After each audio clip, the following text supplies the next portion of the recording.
49ers faithful, I was wrong, and I like it. Let's get it.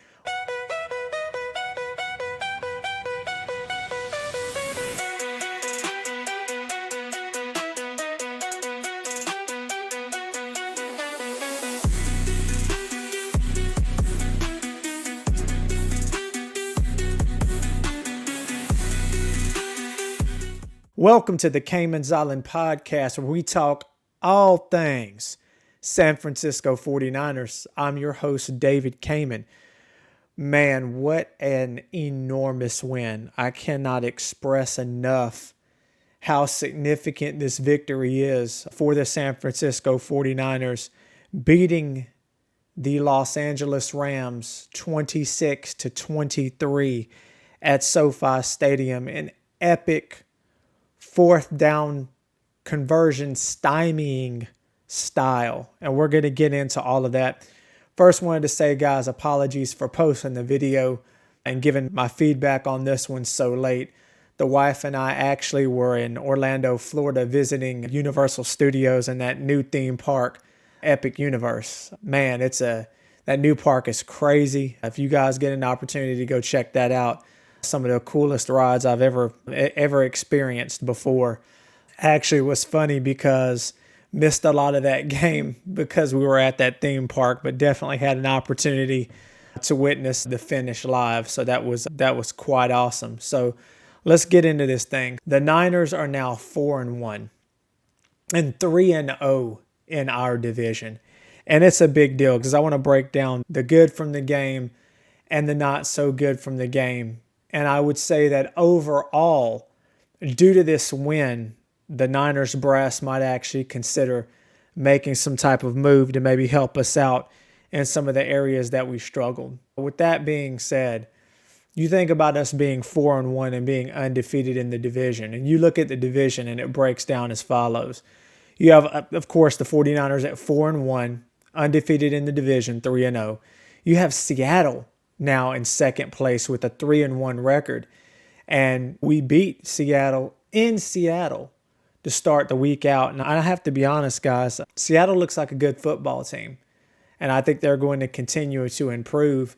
And the fact that we were able to get that win, get that victory on the road to start the season is a very big deal.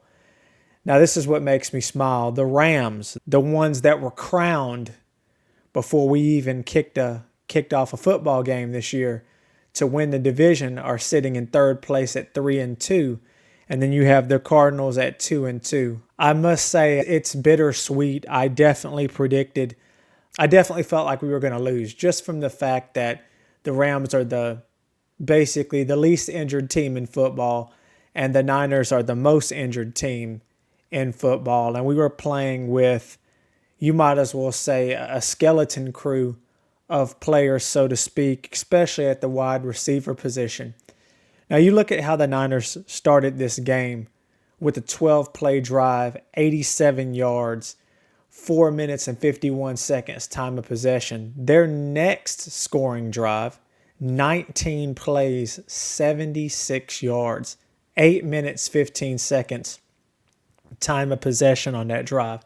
The Niners started on fire, exactly where you wanted them to be heading into the game. You look at my man, Big Mac and Cheese Jones, man. What a gutsy performance, him toughing it out. There was some hits there. I'm just going to be honest, guys. If I was hit like that, I think my body would explode. Mac got hit so many times. There was one play in particular where he got hit and he was grabbing the back of his calf, man. I held my breath for a very long time when I seen that go down. Funny thing is, Kyle Shanahan looks up and the man's already back out there for the next play while he's trying to call and scheme up for some things for Martinez to go into the game. Big Mac's already out there. Guy's a fighter, man. Guy's a warrior. And I'm going to go ahead and say this. Where would we be without Mac Jones as the backup quarterback? This is definitely a win-win situation. I know there's been a lot of talk out there about, is there a quarterback controversy? Listen, guys, the reality of the situation is, and the Niners will never admit to this, Brock is never going to admit to this either. Truth be told, guys, Brock was obviously compromised in the Jacksonville game. And I think the only reason he even went out there and tried to gut that out is due to the fact that Mac Jones probably couldn't even stand up straight or walk at that time. Mac, during practice that week, was worse off than Brock was. And you can tell, man, that every pass that Brock threw was selling. That's uncharacteristic. That's not like Brock. Even when Brock last year in the 24 season was struggling a bit, it's not like every pass was selling like that. He looked slow. He looked ginger. He looked compromised. And really, if Mac would have been able to go, I think Brock would not have even gotten out there. There's no way in the world whatsoever I play Brock Purdy against Tampa Bay. It appears that George Kittle is not going to play. I think we are afforded, because of this enormous victory, we are afforded so much we can do here. I'm going to be honest here. I would absolutely sit every single player that I could against Tampa Bay at this point. Now, I'm not going to rule us out getting a win, just because how can you with what we were able to do on the road against the Rams? Our fans travel very well. I actually know someone that's going to be at the game next Sunday in Tampa to watch the Niners play myself. I think you got to give them a chance. I would have given us less than a 20% chance to pull off this win against the Rams. And like I said, big props to Kyle Shanahan, Robert Saleh for having this game plan.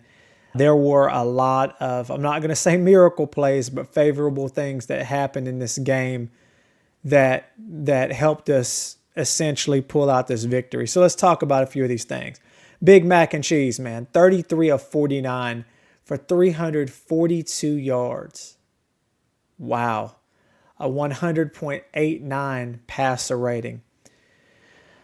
I guess you could say, the not so good thing, man, is Christian McCaffrey, 22 carries, 57 yards.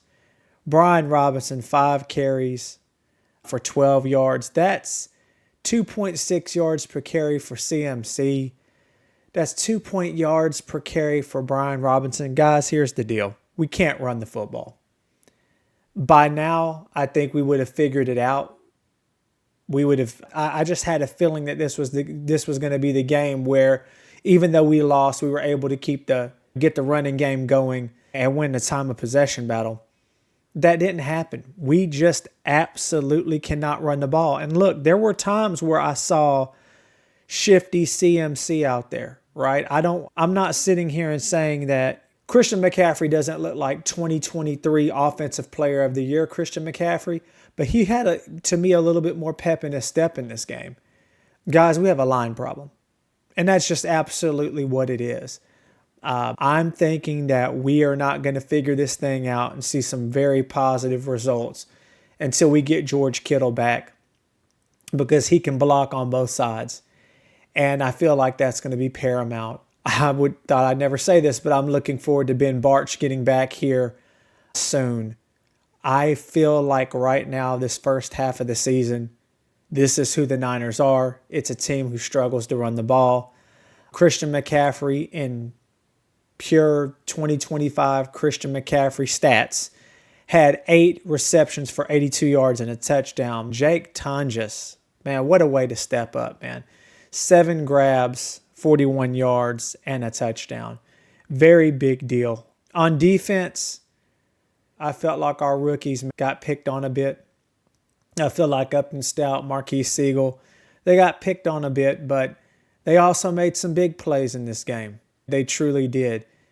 Shout out to my man, Alfred Collins. What a huge Mike Tyson punch out on Kyren Williams to, in my opinion, save the game.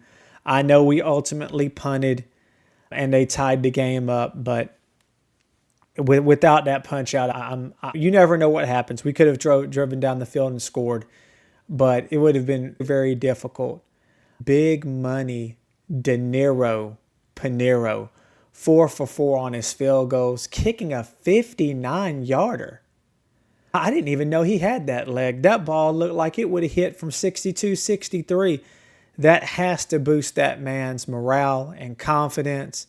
The man has been perfect. I know he hit one off the upright, bounced one in there, and I'm sure that stopped the hearts of several fans. I don't care if that ball would have slid up and down the post 2 or 3 times and went in. Bottom line is, Big Money De Niro's perfect, and he's a big reason also why we won this game. I think that we were extremely fortunate to hold the Rams to 23 points due to the sheer amount of yards that we gave up. Again, it's that bend but don't break, it appears, defensive philosophy on that side of the ball. I would say from the not so good perspective, man, again, the injury bug. Looks like Alfred Collins might miss some time. Definitely Yetur Gross-Matos is going to miss some time due to injury, and he's really the other side of that defensive end rush that we need.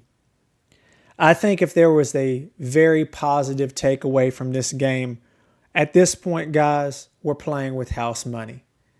So what if we were to lose to Tampa Bay? And again, at this point, why even utter those words out of our mouths? Look what we did to the Rams. Look at the game that Kendrick Bourne had. And the funny thing about it is, with Kendrick Bourne, he had a career day. 142 yards receiving. I believe he had 10 or 11 receptions. Big game. But he had a huge drop. We were up 14-0. He had a huge drop on third down that I feel if he would have caught, man, maybe we go up 21-0 and we don't have that cardiac scenario like we've had in all of these games. I find it interesting that we're 4-1, could easily be 0-5, could easily be 5-0 in my opinion. I would have really liked to have seen what would have happened with Brock Purdy had Eric Armstead not stripped the ball out of Brock's hands. Would we have driven down the field and won that game as well? All that being said, guys, injuries, that continues to be the theme. But for whatever reason, in the gotta-have-it moments, we've been able to make these big plays. I don't feel like we're looking at any type of quarterback controversy, but we are playing with house money where don't play Brock. If he's not 100%, don't play the guy. If I would have told you that we've had this many injuries, that Brock was only able to make 2 starts, heading into Tampa Bay, we're 4-1 and undefeated in the division, everybody would have taken that. So what if we lose to Tampa? It's not even a big deal. It's not a division game. Set Brock, get him healthy, get him ready for the Falcons game in Santa Clara at Levi's Stadium to really get that man back 100% healthy. Here's an idea. If he's not 100% in that game, set him that game too. If it ends up being that Mac pulls out a win against Tampa and Brock's not 100%, guys, Mac Jones can beat the Falcons. Now, it's the NFL. Any team can win any given Sunday. I'm just saying odds are, I think that a healthy Mac Jones with even more additional weapons back, maybe we get Ricky Pearsall, Jawan Jennings. My hope is come the Falcons game, we can get a George Kittle. Guys, spoiler alert, Mac Jones just beat the Rams at SoFi.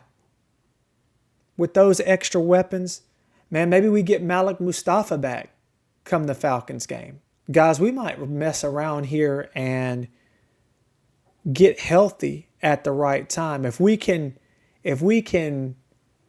be 6-2 and get this team back healthy, maybe even get Brandon Ayuk out there.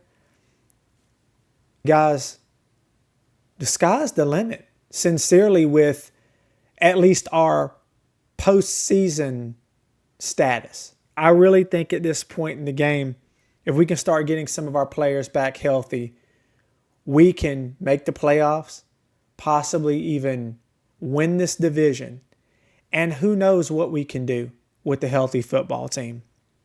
And that's something that I'm definitely hoping and praying for as the weeks go on. Tell me what you guys think in the comments, man. Were you also proven wrong in this game like I was? Like I said, I gave the 49ers a very slim chance at pulling off this victory just from the sheer amount of players that weren't able to suit up on the offensive side of the football. As always, if you like what you saw today, please remember to like and subscribe. And as always, take care and be blessed.